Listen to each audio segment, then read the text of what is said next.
The Sunday school lesson for June 16th, 2024 comes from Ruth chapter 1, verses 1 through 9, verse 14b, and verse 16.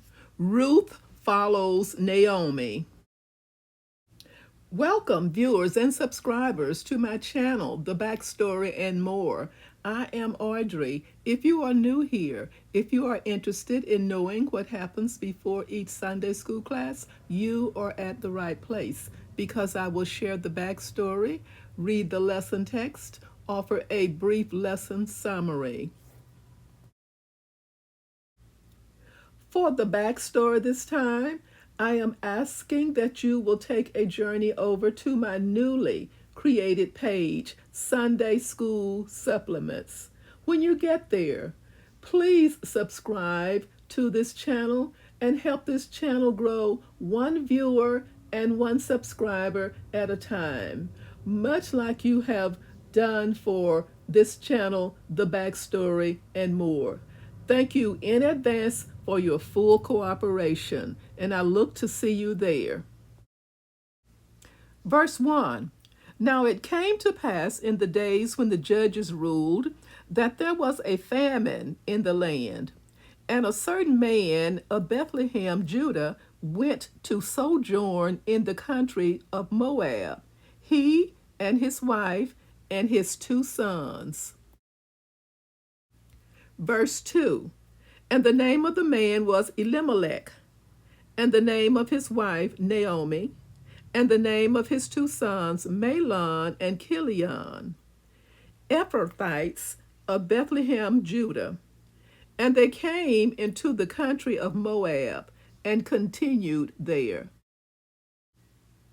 Verses 3 and 4. And Elimelech, Naomi's husband, died, and she was left and her 2 sons. And they took them wives of the women of Moab. The name of the one was Orpah, and the name of the other Ruth. And they dwelled there about 10 years. Verses 5 through 6. And Mahlon and Chilion died also, both of them. And the woman was left of her 2 sons and her husband. Then she arose with her daughters-in-law, that she might return from the country of Moab. For she had heard in the country of Moab how that the Lord had visited his people in giving them bread. Verses 7 through 8. Wherefore she went forth out of the place where she was, and her 2 daughters-in-law with her. And they went on the way to return unto the land of Judah. And Naomi said unto her 2 daughters-in-law, Go, return each to her mother's house. The Lord deal kindly with you, as ye have dealt with the dead and with me.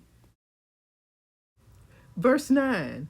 The Lord grant you that ye may find rest, each of you, in the house of her husband. Then she kissed them, and they lifted up their voice and wept. Verse 14b.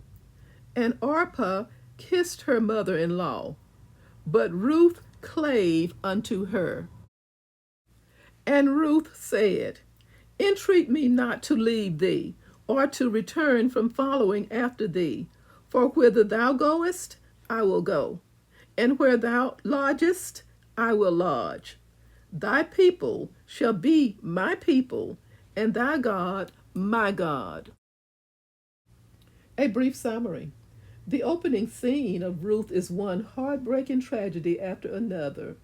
Because of a severe famine, Elimelech and his family moved to Moab, a country that worshipped false gods.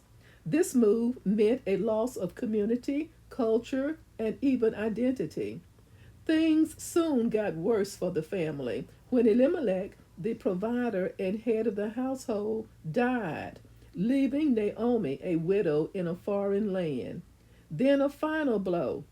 Her 2 sons also died. Whatever the reason for the deaths, after a decade in Moab, Naomi was left in an utterly tragic situation. Widows of that era were in a notoriously disadvantaged position. It was customary for a widow to depend on her family, especially on any sons she might have. But in Naomi's case, with her two sons dead, she was left with nothing. Her only remaining family members were her two daughters in law, but they each had their own families in Moab to return to. In light of all the devastating tragedies marking her life, it is no wonder that Naomi's thoughts turned toward home, the land of Judah. This yearning was accentuated by the news that came to her, informing her that the famine had ended. While it appears that Ruth and Orpah accompanied Naomi at the start of her journey, possibly just to see her off or get her comfortably started on her travels, at this point Naomi asked them to go back. Naomi pointed out that she could not furnish more sons for them to marry. Further, she expressed her sense that she was out of favor with God. Bitter as she may have been about all the heartbreaking losses her family had suffered, Naomi expressed her appreciation for Orpah's and Ruth's kindness, thanking God and asking his blessing on them. Nonetheless, Naomi felt it would be better for her daughters in law to live in their own country and among their own people. The close and affectionate relationship the three had is evidenced by the tears, kisses, and embraces they shared upon their parting.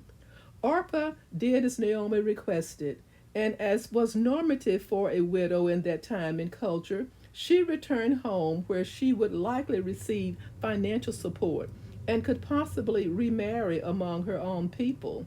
But Ruth defied the norm, eschewing her own familiar culture, language, and family to go to a foreign land, learn a new language, and face a life of poverty and hard work with Naomi. Ruth's decision to go with Naomi was complete, unqualified, and unwavering.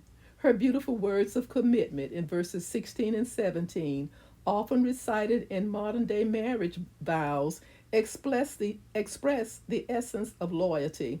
Wherever Naomi went or stayed, Ruth would share her lot.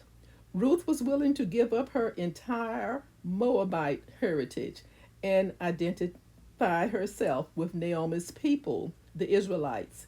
And of utmost significance, the God of Israel would be her God. Ruth's pledge was irrevocable. It was not just until Naomi gets settled or if things seem to work out all right. No, this was a lifelong commitment, even stretching beyond the point of death to burial in her new land. Ruth's words emphasize her utter determination and reveal the strength and stability of her character. Thank you so very much for watching and listening. Join me soon for the next backstory and more. Stay safe and may God bless.